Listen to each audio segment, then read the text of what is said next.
Welcome to Exhibitor Lounge, sponsored by ExhibitEdge.com. I'm your host and your trade show mixologist, Michael Gray. Here each week you receive simple, practical, and proven tips to improve your trade show marketing strategy, get better results, and maximize your budget.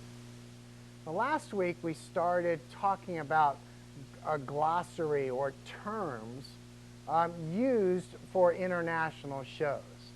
And I'm focusing on Europe a little bit, but they're pretty much the same for Asia and Africa and other countries as well, or continents as well. So what I want to do is kind of follow through. We did 7 last week, so let's pick up again with another 7 this week. So let's start with the term a carnet, C-A-R-N-E-T, which is, or you could also use a temporary import bond. Now, these are going to be required if you have something going overseas that you want to have come back. So a carnet is going to be more expensive than a temporary import bond. So don't really want to get into it here, but just know that you're going to need one or the other. Okay, the next term is a customs broker. Okay, now these people or companies can get things through customs. They look at all the paperwork, they see if there's any duty fees or charges or anything like that that have to be added. They clear customs for you, and then stuff can be done on the show floor. Now, a lot of times the customs broker or the custom house can clear customs right on the show floor. So you're going to want to get into the show kit to understand that a little bit more. Now, a term that really is interesting that people don't realize is such a basic term, in the United States, in between the exhibits or the booths, we have aisles. Well, in Europe, they call those gangways. So next time somebody says, well, we're just going to go down the gangway, just realize he's just talking about the aisle probably near his booth. Okay? A sling. You know what that one is? Well, a sling is a European term for what is used to hang overhead signs. They will put slings in the air, and they'll charge by the sling. I first learned this term many, many years ago at a show in France.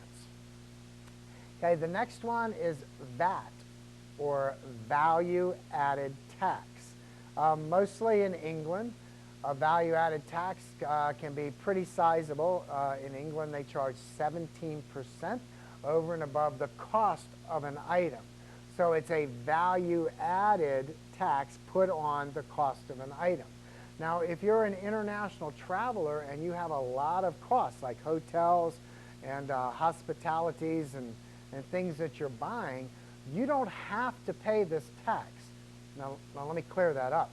You have to pay it up front, but then you can apply by filling out a form by a certain date to have the tax returned to you. So that's just something to keep an eye on, especially if you have a lot of costs for going overseas for countries that do have a VAT or value-added tax. The next term is duty fees.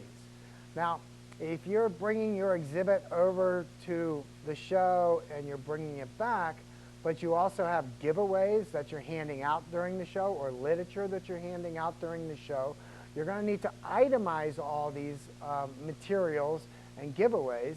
You're going to need to put a value to them, and you're going to need to pay a duty fee.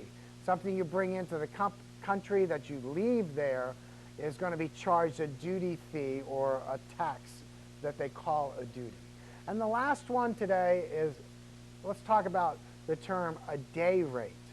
Well, in the United States, labor is billed at an hourly rate. Well, in some countries overseas, you're going to see a half-day rate or a day rate as opposed to an hourly rate. So that's another 7 terms. We'll keep going next week. As always, please remember to respond with your comments or questions and let others know about ExhibitorLounge.com. Hey, we'll see you next week. Until then, I'm your host, Michael Gray, telling you, relax in the Exhibitor Lounge.